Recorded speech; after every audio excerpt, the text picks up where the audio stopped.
चीखना चिल्लाना नहीं चाहिए।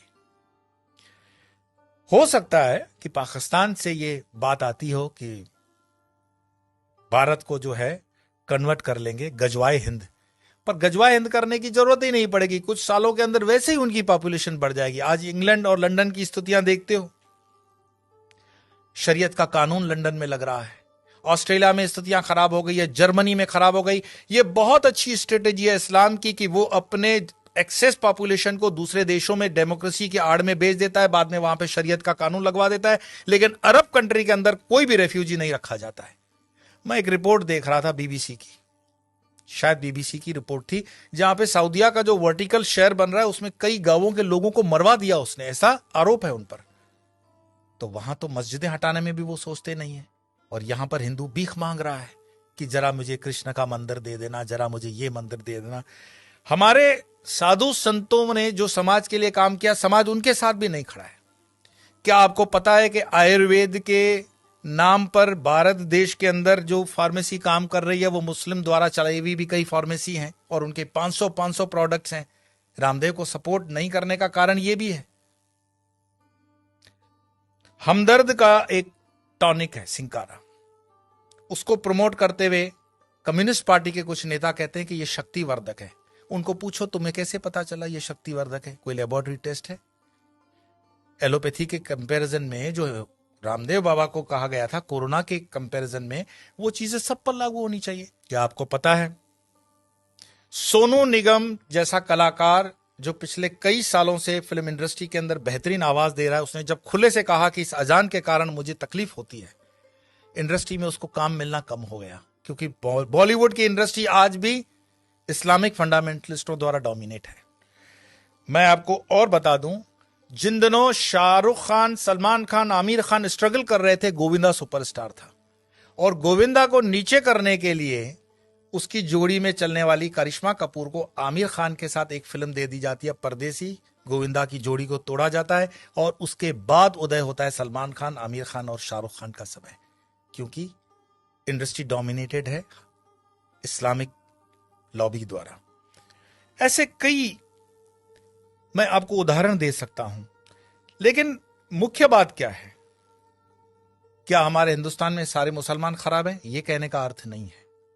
हमारे हिंदुस्तान के अंदर आजम जी, प्रेम जी जैसे भी इंडस्ट्रियलिस्ट हैं विप्रो के, उन पर आरोप भले लगे कि वो मुसलमानों के हितों की ज्यादा सोचते हैं, हिंदुओं की नहीं, पर मैं इस पे नहीं जाऊंगा। परंतु यहां मुसलमान न सिर्फ बढ़ रहे हैं, सुख संपन्नता के साथ बढ़ रहे हैं, ऐसा उस रिपोर्ट में कहा गया है। तो दुखी कौन हो रहा है? दुखी हो रहा है हिंदू। हिंदू क्यों दुखी हो रहा है? क्योंकि वो कर्महीन होकर के जीना चाहता है, और बेवजह की फालतू चीजों में वो अटका हुआ है। अपनी ना तो वो स्किल को डेवलप कर पा रहा है, और अपने हर छोटे छोटे उद्योग को छोड़ता जा रहा है। आज जब हम अपने आश्रम का भी काम करवाते हैं तो लेबर ढूंढने में हमें तकलीफ पड़ जाती है।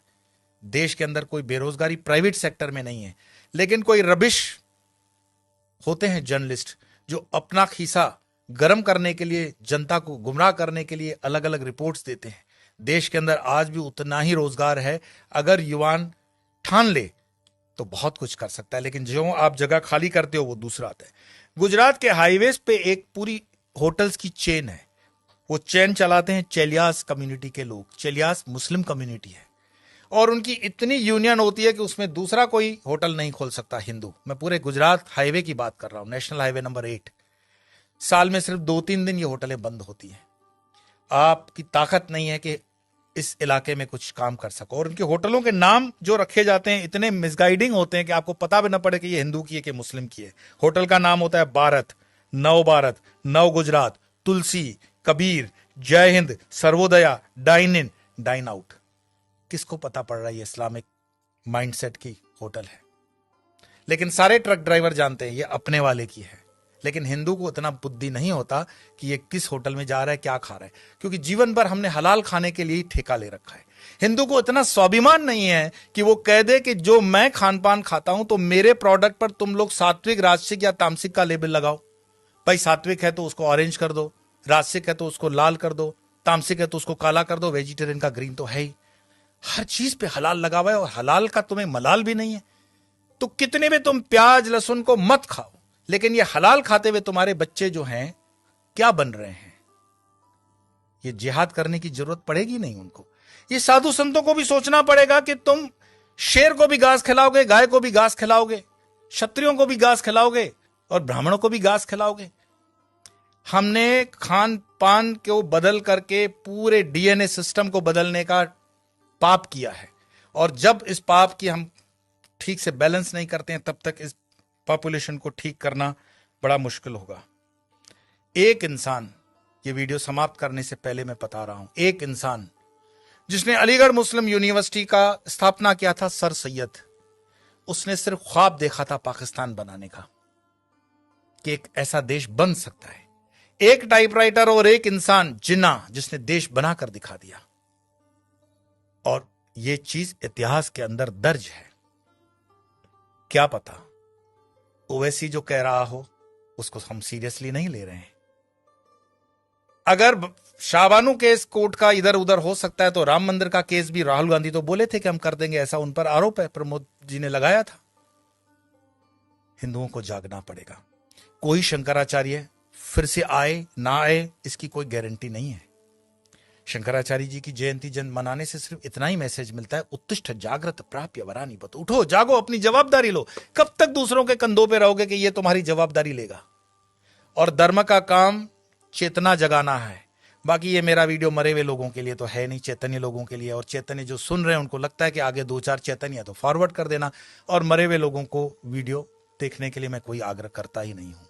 आपके भीतर आपका सनातन जागे, भारत जागे, हिंदुत्व जागे। इसी प्रार्थना के साथ इतना ही। कल फिर मिलेंगे अन्य विषय को लेकर।